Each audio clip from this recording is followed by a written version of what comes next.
मुझे लगता है इस देश में नहीं, पूरी दुनिया में ना मालूम ऐसी कितनी मौत होगी जिसका सच कभी सामने नहीं आया, जिसे लोगों ने समझाया कि बीमारी से मर गया, दिल का दौरा पड़ने से मौत हो गई या कुछ और चीज़ें, लेकिन असल में वो सारी साजिश थी, कत्ल।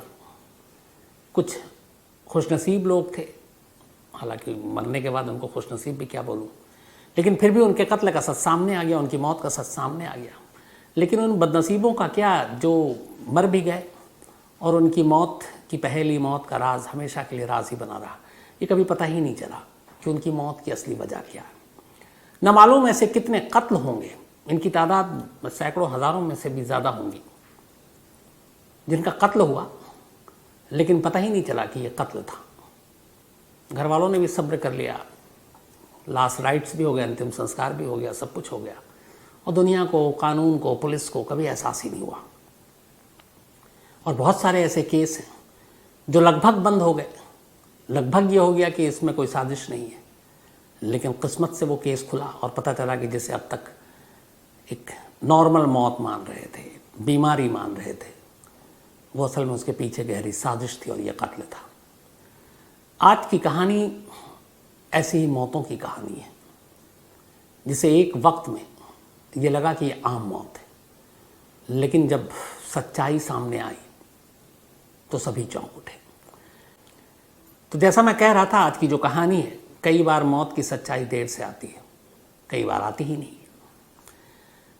7 साल पुरानी बात है, बात 2015 की है, 7 years बैक, 19 अप्रैल 2015, चेन्नई, तमिलनाडु की राजधानी है, कैपिटल है, अच्छी जगह है।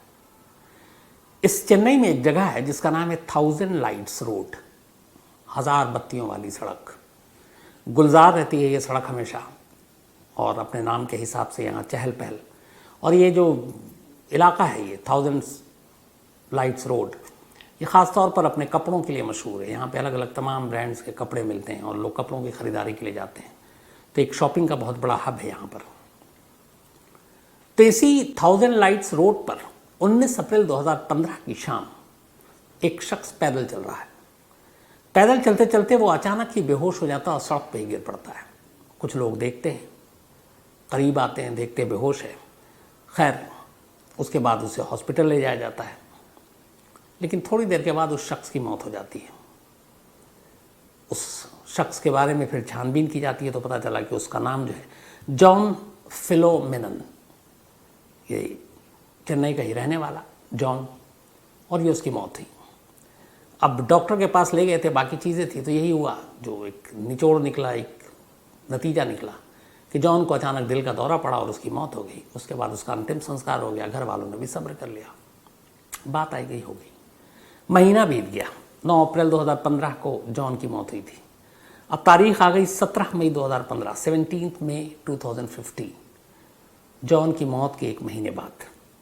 जिस जगह जॉन की मौत हुई थी वहाँ से करीब 90 किलोमीटर दूर एक जगह है, उत्तीरामेरूर।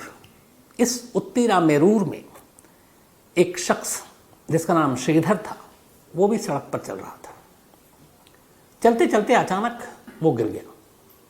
गिरने के बाद बेहोश हो गया, उसे भी अस्पताल ले गए। अस्पताल में डॉक्टरों ने उसे डेड डिक्लेयर किया। छानबीन की, नॉर्मल मौत, नेचुरल मौत, दिल का दौरा। दिल का दौरा इतनी आम बीमारी है कि कोई उंगली भी नहीं उठाता है। तो श्रीधर की मौत भी हार्ट अटैक से हो गई। घर वालों ने सब्र कर लिया, अंतिम संस्कार कर दिया, बात आई गई हो गई। अब श्रीधर की मौत के 5 महीने बीत जाते हैं। 5 महीने के बाद अब तारीख आती है 10 अक्टूबर 2015, 10 अक्टूबर 2015। अप्रैल से सिलसिला शुरू हुआ था पहली मौत का, जॉन का। हेनरी नाम का एक शख्स इसी चेन्नई में एक जगह है मदिपक्कम, तो मदिपक्कम इलाके से गुजर रहा है, वो भी पैदल चल रहा है।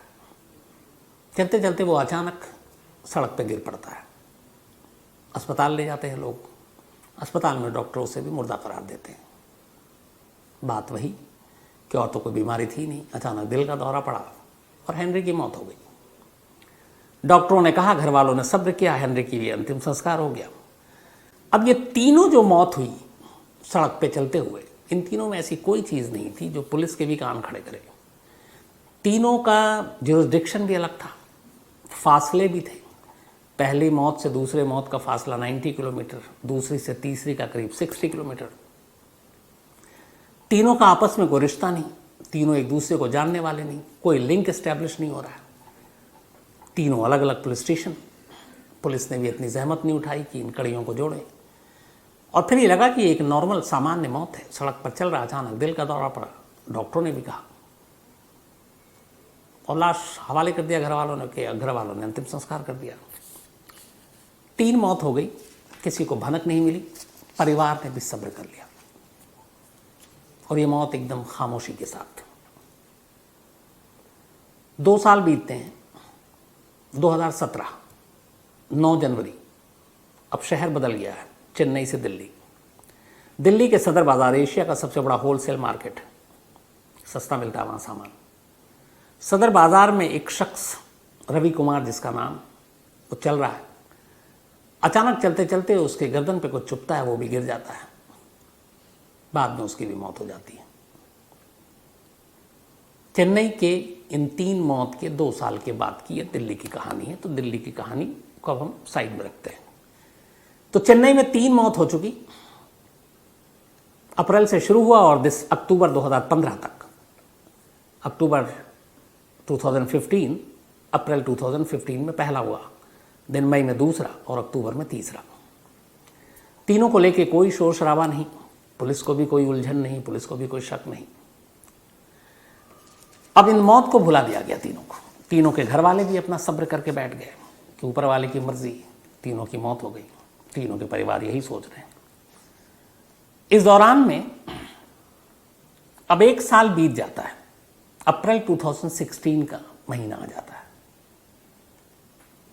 4 अप्रैल 2016 को चेन्नई के ही इंजम बक्कम इलाके में रहने वाले एक बिजनेसमैन जो करोड़पति, वो इलाके के पुलिस स्टेशन में पहुंचते हैं। 4 अप्रैल 2016, करीब 41 साल उनकी उम्र थी। उन बिजनेसमैन की नाम था स्टीफन, रियल एस्टेट का बिजनेस था इनका, करोड़ों की प्रॉपर्टी थी, रसूख वाले आदमी थे। पुलिस स्टेशन में जाने के बाद ये रिपोर्ट लिखाते हैं कि उनके घर से लाखों रुपए की ज्वेलरी चोरी हो गई है और कैश भी।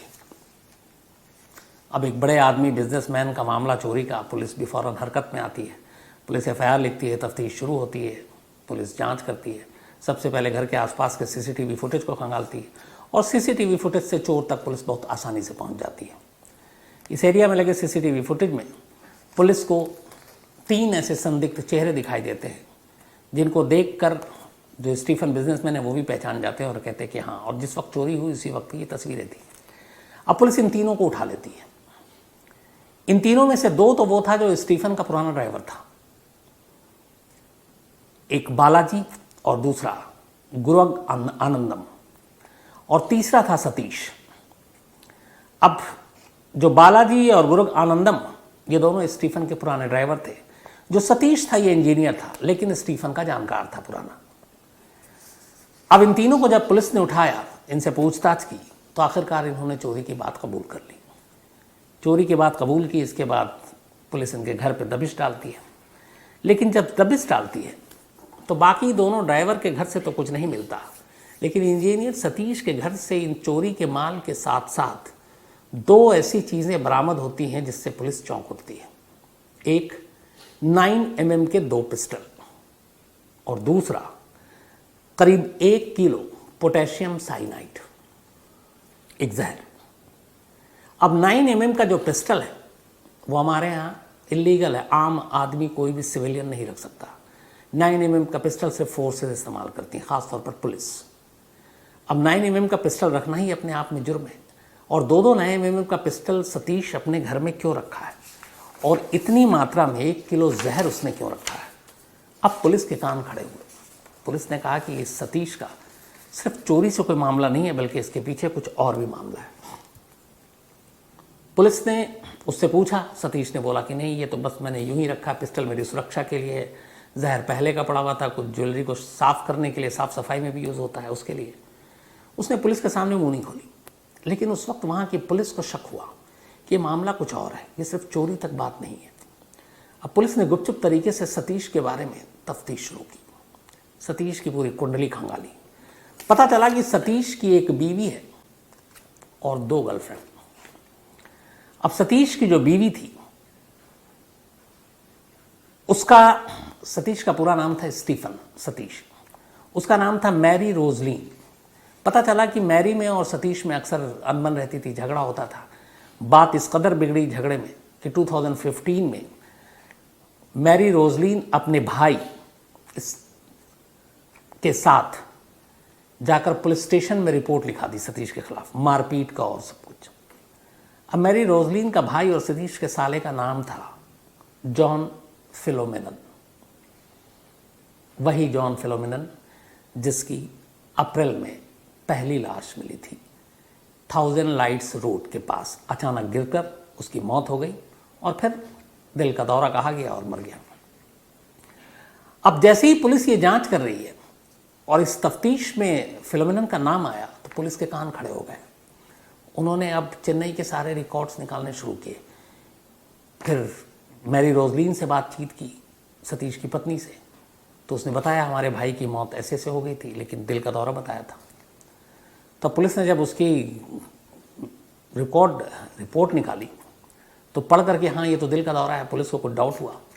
पुलिस ने कब्र खुदवाई और जॉन फिलोमेनन की लाश को दोबारा निकाला और इसका कहा कि आप दोबारा ऑटोप्सी करो और इसकी फॉरेंसिक जांच करो। जब उसकी ऑटोप्सी और फॉरेंसिक जांच आई, उसकी रिपोर्ट आई, पुलिस चौंक गई। अब पुलिस ने कहा कि चेन्नई में और ऐसी कौन कौन सी मौत हुई है जो चलते चलते लोग मर गए। 2 नाम और आए। अब ये दोनों नाम जो थे, एक श्रीधर और एक स्टीफन। अब इन दोनों के जब नाम आए, जो आपको बताया कि एक उसके 1 महीने के बाद और दूसरा 5 महीने के बाद जिसकी मौत हुई थी, एक श्रीधर था नाम और दूसरे का नाम था हेनरी।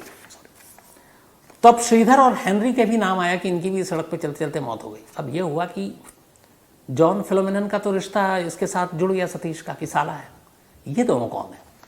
अब उन दोनों की कुंडली खंगाली गई कि श्रीधर कौन है और हेनरी कौन है।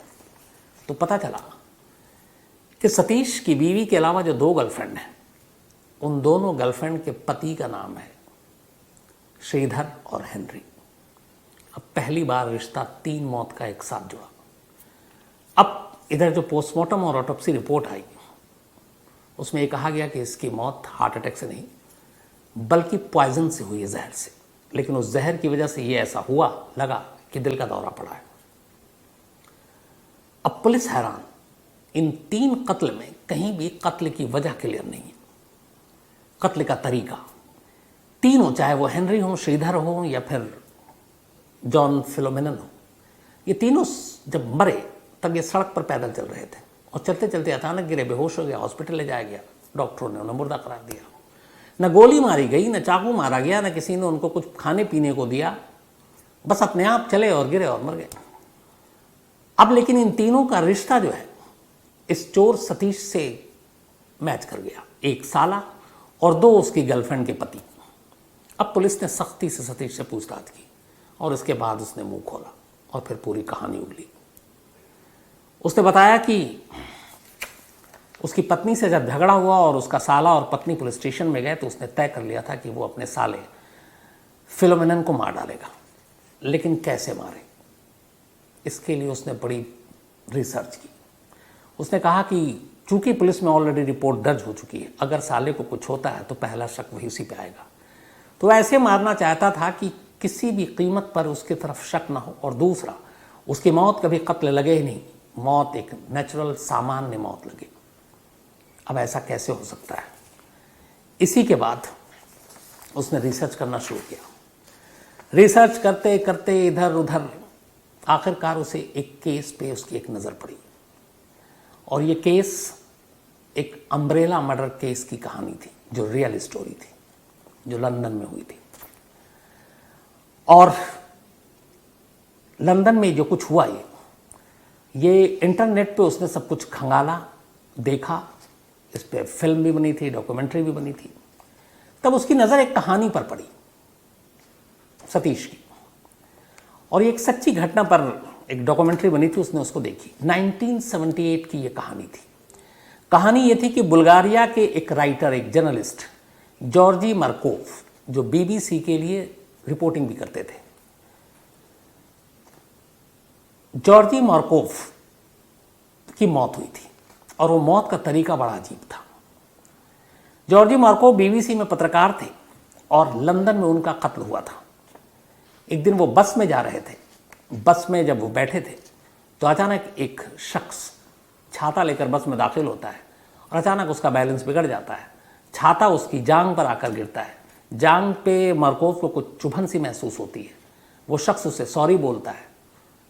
मार्कोव भी उन्हें सॉरी बोलते हैं, कहते कोई बात नहीं, मामूली सी बात है, हादसा हो जाता है। उसके बाद वो अपने बस स्टॉप पर उतरते हैं, घर चले जाते हैं, कुछ नहीं होता। कई घंटे बाद उन्हें अचानक बुखार सा महसूस होता है।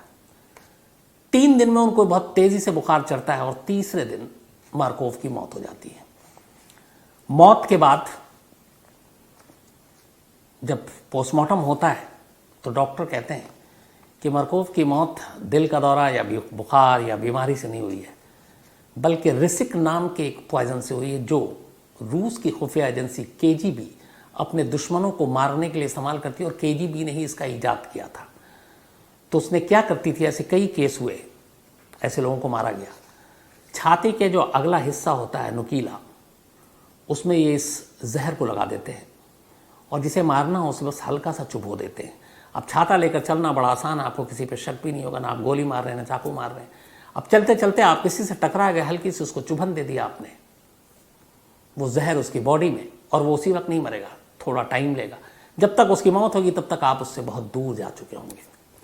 ये कहानी पढ़ी सतीश ने, उसे लगा कि ये बेस्ट आइडिया है। इसके बाद फिर उसने छाता खरीदा। छाते के अब उसने इस कहानी से अलग इसमें एक नया ट्विस्ट दिया। उसने उस छाते को आगे का जो नुकीला हिस्सा है उसको इस तरीके से अपने हिसाब से बनाया कि वो सिरिंज के जैसा बन गया, जो इंजेक्शन देते हैं। उसके बाद उसने जहर खरीदा। अब उस सिरिंज को उसने छाते के अगले हिस्से में फिट कर दिया और जिसको भी चुभाना होता बस वो उसको हल्का सा टच करता, वो जो सुई जैसी चीज़ थी उसके बॉडी के किसी भी जगह पे ज़रा सी चुभती, वो जहर उसके शरीर में ट्रांसफ़र हो जाता। इसी के बाद इस छाता को बनाने के बाद उसने पहला कत्ल अपने साले का किया। इसके बाद 2 कत्ल अपनी 2 गर्लफ्रेंड के पतियों का किया। हर कत्ल में उसने फासला रखा। 3 मौत हुई। चेन्नई पुलिस कुछ नहीं पता कर पाई, लेकिन एक चोरी के केस ने इन 3 मौत का राज फाश कर दिया। अगर ये चोरी न हुई होती और उस चोरी के ज़रिए पुलिस उसके घर तक न पहुंचती और घर पे उसे वो जहर न मिलता, 9mm की पिस्टल न मिलती, तो शायद सतीश का ये सच कभी सामने नहीं आता। और मौत देने का ऐसा तरीका इंडिया में, जो कि केजीबी और जैसे जासूस और ये लोग करते थे, ये हिंदुस्तान में अपने तरह का पहला ऐसा इंसिडेंट था जिसमें इस तरीके से अम्ब्रेला के ज़रिए, छाते के ज़रिए 3 इंसानों को मौत के घाट उतारा गया। सतीश को पकड़ लिया गया, उन दोनों चोरों को भी पकड़ा गया। उन्हें तो चोरी की सज़ा मिली, सतीश के ऊपर 3 मर्डर का, और वो फिलहाल जेल में। 15 से 16 में यह केस खुला। अब इधर 2017 की तारीख आ जाती है, शहर बदल जाता है दिल्ली। 9 जनवरी 2017 एक बिजनेसमैन रवि कुमार दिल्ली के सदर बाजार में काम के सिलसिले में जा रहा है। चलते चलते अचानक उसे लगता है कि उसके गर्दन में कुछ चुभा है। वो गर्दन की तरफ हाथ मारता है, बस नसीब उसका अच्छा था। जब वो हाथ मारता है तो देखता है कि एक हाथ उसके गर्दन के पास से हटने वाला है। फौरन वो उस हाथ को पकड़ लेता है, दबोचता है तो देखता है पीछे एक शख्स है। इसके बाद वो शोर मचाता है, पब्लिक आ जाती है, भीड़ भाड़, बाजार है वहाँ पे सदर बाजार में। पब्लिक उसे उस शख्स को पकड़ लेती है। इतनी देर में रवि गिर जाता है। अब लोग घबरा जाते हैं कि इसने कुछ किया, उन्हें कुछ पता नहीं, लेकिन लोग पकड़ लेते हैं, पुलिस आ जाती है और जिसको उसने पकड़ा उस शख्स को वो पुलिस के हवाले कर देते हैं। हवाले करने के बाद इस रवि को हॉस्पिटल ले जाया जाता है। थोड़ी देर के बाद हॉस्पिटल में रवि की मौत हो जाती है। अब जब मौत होती है तो जो शख्स पकड़ा गया अब वो ज़्यादा बड़ा एक तरह से मुजरिम हो गया, क्योंकि उसी को पकड़ा था रवि ने। लोगों को कहानी अभी तक पता नहीं, लेकिन पुलिस के पास वो बंदा है। अब पुलिस ने उससे कहा, इधर पोस्टमार्टम रिपोर्ट आई, पोस्टमार्टम रिपोर्ट में आया कि उसकी मौत पॉइजन से हुई है, रवि की। अब पुलिस ने जो पकड़ा था जिस शख्स को, उसका नाम था प्रेम। और ये प्रेम जो था एक फिजियोथेरेपिस्ट था दिल्ली में। उसे पूछा तो प्रेम ने कहा कि हाँ मैं फिजियोथेरेपिस्ट हूँ।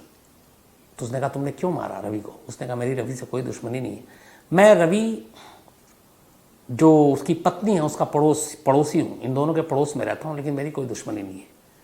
तो फिर क्यों मारा?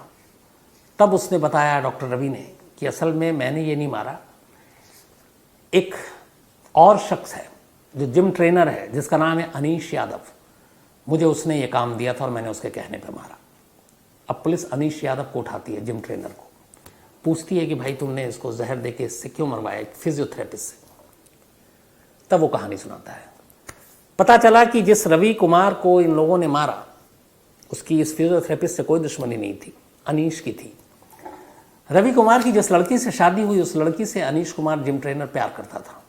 शादी से पहले ही उसने कई बार प्रपोज किया, लड़की ने मना कर दिया। फिर लड़की की अरेंज शादी हो जाती है रवि से। इधर अनीश की भी शादी हो जाती है, लेकिन शादी के बाद थोड़े दिनों बाद वो अपनी बीवी को छोड़ देता, तलाक दे देता है और वो अपने पहले प्यार के ही पीछे पागल रहता है। लेकिन अब उसे पता है कि उसकी शादी हो गई रवि से।